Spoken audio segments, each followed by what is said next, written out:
साल 1347 और अक्टूबर का महीना। ब्लैक सी से लंबी दूरी तय कर एक दर्जन व्यापारिक जहाज सिसिली बंदरगाह पर पहुंचे। काफ़ी संख्या में लोग जहाज के स्वागत के लिए समुद्र के किनारे इकट्ठा हुए। जहाज किनारे तो लगे, लेकिन कोई व्यक्ति बाहर नहीं निकला। लोगों को कुछ भी समझ नहीं आ रहा था। कुछ देर बाद वो खुद जहाज पर चढ़े तो उनके पैरों तले से जमीन निकल गई। जहाज़ों में बिखरी लाशें और लाशों के बीच जिंदा लोग। एक खौफनाक मंजर जिसे आम इंसान के लिए देखना किसी सदमे से कम नहीं था।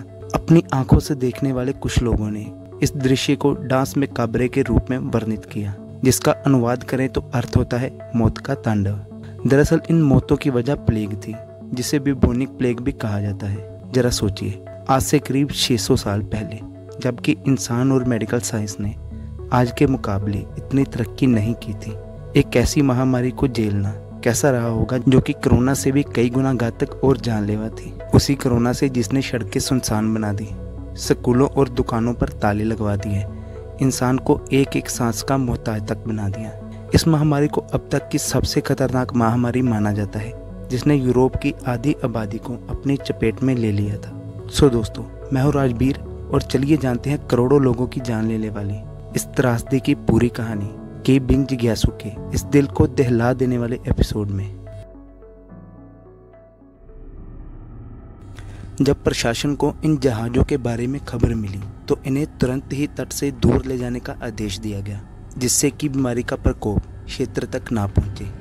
लेकिन दोस्तों, तब तक काफ़ी देर हो चुकी थी। बीमारी का अंश मक्खियों और चूहों के जरिए शहर में एंट्री ले चुका था। जैसे ही एक गांव में बीमारी ने पांव पसारा नहीं कि वहां के बाकी बचे लोग पड़ोस के इलाके में भागते। लेकिन जब आसपास के इलाकों में भी इसका प्रभाव फैलने लगा तो सभी गांवों ने अपने अपने इलाके बंद करने शुरू कर दिए। ब्लैक डेथ ने पहले पूरे इटली और फिर समूचे यूरोप को अपनी चपेट में ले लिया। 5 साल के अंदर ब्लैक डेथ की वजह से करोड़ों लोगों की जान गई। यह यूरोप की आबादी का 1/3 हिस्सा बताया जाता है।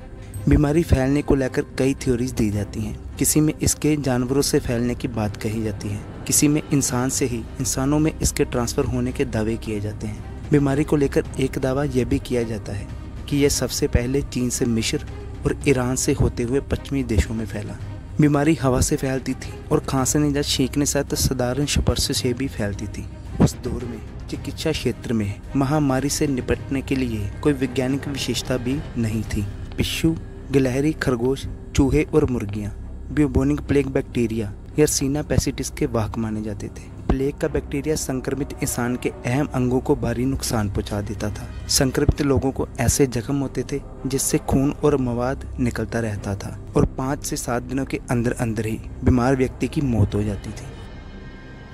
यूरोप इस बीमारी से सबसे ज़्यादा प्रभावित था, लेकिन फिर भी वो ब्लैक डेथ का पहला शिकार नहीं था। पहले यूरोप में यह अफवाह थी कि एशिया में एक भयानक बीमारी फैल रही है। यूरोप पहुंचने से पहले यह बीमारी चीन, भारत, पर्सिया और सीरिया से होकर गुजरी। पूरे यूरोप, एशिया, मध्य पूर्व और दक्षिण अफ्रीका में कई लोग ब्लैक डेथ के कारण मारे गए।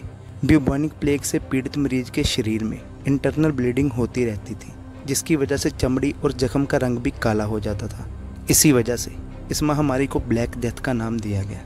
इस रहस्यमयी महामारी का ओरिजिन कहां से हुआ, इसको लेकर अभी तक क्यास ही लगाए जा रहे थे। शोधकर्ताओं ने 1248 और 1345 के बीच मरने वाले लोगों की 460 कब्रों की जांच की, जो ब्यूबोनिक प्लेग के प्रकोप के शिकार हुए थे।